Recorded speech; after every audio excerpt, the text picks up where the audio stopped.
Hi, Roy. We received a notification that you were involved in an accident.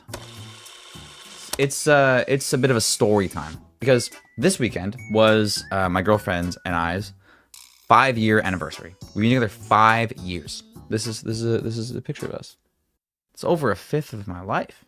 We wanted to celebrate, and what we decided to do is we decided to go and recreate our first date. That was our decision. So we take the first Uber to get to the bar, and the bar was nice, right? It's a bit of an underground bar. So when you get there, you walk in, and the door, the entryway is underneath a building. Okay, it's quite literally an underground bar. When you walk into a hallway that takes you down into like the underground area of this building. And so we're following through these hallways. Eventually we finally find, using Google to look at what the doors look like for the entrance, we finally find the bar. We sit down, we have some drinks, we have something to eat, you know. It's great. We're hanging out, we're having a good time. We get to play some pool. And at around 12:30, we're winding down. It's time to head home. We're looking at getting ourselves an Uber home, and we check the prices. And the price for us to get from the bar to Chelsea's house, which is where we wanted to go, was about $65. Now, Chelsea doesn't live that far away, so we were not very excited about paying that money. So instead, what we decided to do is we decided to take an Uber from my house, or from the bar to my house, which is about in the middle of where Chelsea's house was and the bar. And then maybe another Uber from my house to Chelsea's house. Okay, that was kind of the plan. So we get ourselves an Uber, and Chelsea says when he gets there, I just got a discount for an Uber that could just go straight to my house. It was $30. But at the moment I was just like, never mind that. It's already here. I can't cancel it. Let's just get in. That decision will grow to be a regret. Chelsea gets in the Uber, and this is the first thing that kind of felt off. I walk around to the other side, and as soon as Chelsea gets in the Uber, he locks the door. He locks me out, and I pull the door a couple of times. I knock on the window, you know, nothing. He opens the door, leans out, and spits. And as he's leaning out, I say, "Oh, you locked the door," and he closes the door on me. At this moment, Chelsea is in the car freaking out. She thinks she's getting kidnapped. She's saying, there's someone outside, like there's another person coming, like can you open the door, there's another person, right? And she's panicking. And he laughs and goes, okay, unlocks the door, and I get in. Now we should have known immediately that this was a weird situation we were in as soon as that happened. And I think part of us did, okay? I think part of us did know. We go anyways, we're already in the Uber. What are we gonna do, ask him to stop? No. So we get on the highway. We reach a pivotal moment in the ride. We had the exit on the right. Okay, this is the exit. Now this isn't the right, this isn't the same highway, but you get the idea. This lane here goes on to become an exit down around here. This lane in the middle and these other two lanes here will continue forwards. So they keep going, okay? We were in this lane right here in the middle, and his GPS on his phone says, take the next exit on the right. And it gives him about, I want to say, a whole minute before we get there. And right around here, he stops the car in the middle of the highway. He grabs his phone, looks at it, and says, turn right? Turn right? Motherfucker, turn right! So I'm in the back, and I'm like, I look at Chelsea, and we're kind of drunk. I look at Chelsea, and I look up, and I go, what did you just say? And he goes, oh. And without checking his mirrors, without signaling, and without shoulder checking, this motherfucker cuts across this lane and over this part. He goes past the turn and cuts through this part, which you're not supposed to drive in. He goes like this and takes the exit. I'm scared at this point.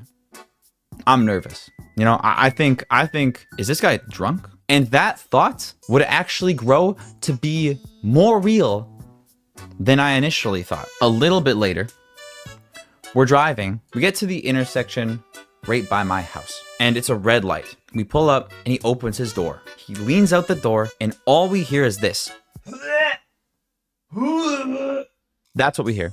Gagging. I'm mortified. We hear gagging and then we hear swoosh, liquid hitting the ground. Now, I didn't see what happened, but I think that I can put two and two together, and it is my firm belief that he stopped at that left turn light that was turning red, and without, he didn't put the car in park. He had his foot on the brake. He opened the door to lean out to vomit.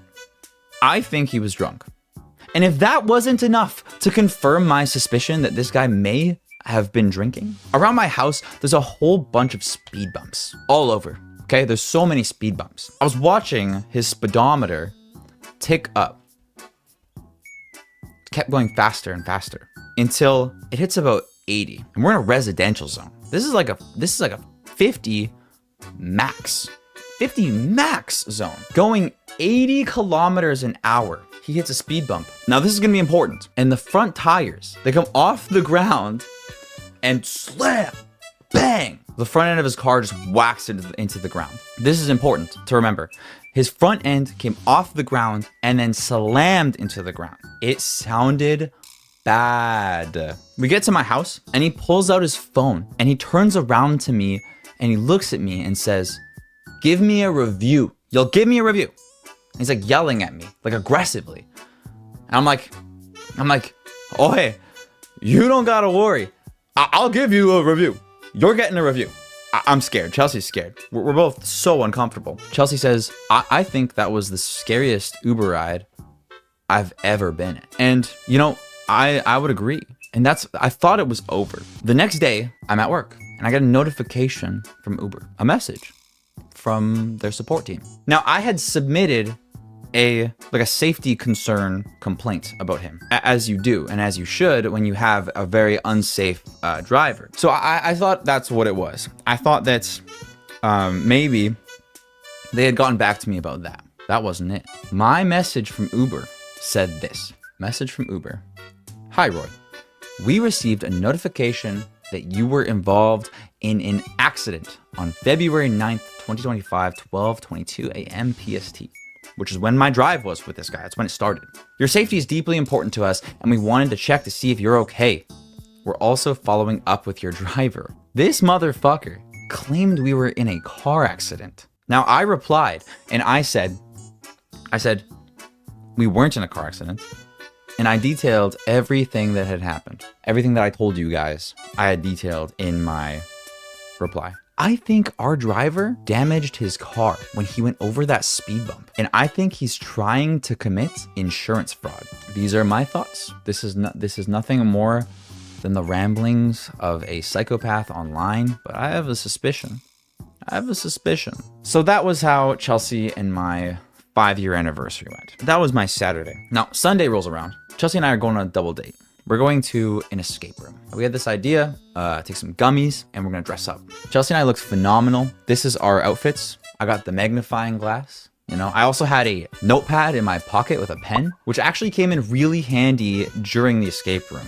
We go to the escape room. They're taking us into the room and they tell us to close our eyes. Okay, we're closing our eyes and we have to put our hands on the shoulder of the person in front of us because we're getting split up from our double date, right? I have my hands on the shoulders of the girl and Chelsea has their hands on me and we're walking in and then we hear, they say, "Okay, now you can open your eyes." We open our eyes and we look around and we're in a cell, right? Which is what we signed up for. We signed up for the medieval prison cell. That was our escape room. And so we're in this cell. She's explaining to us, saying, "You guys are locked in here." She's giving us the story. You have disobeyed the king's orders or something, okay? And you're next in line to be executed. And then she breaks character and tells us, if you guys need help, there is a safety button for emergencies. And you have a walkie-talkie to contact us and ask us any questions if you need clues. And lastly, we will be watching the cameras to make sure nothing goes wrong. The escape room starts. We get out of the first room pretty easily. Actually, we got out of the first room so easy. We got out so fast that they checked on us because they thought we broke something. And then we hear a noise.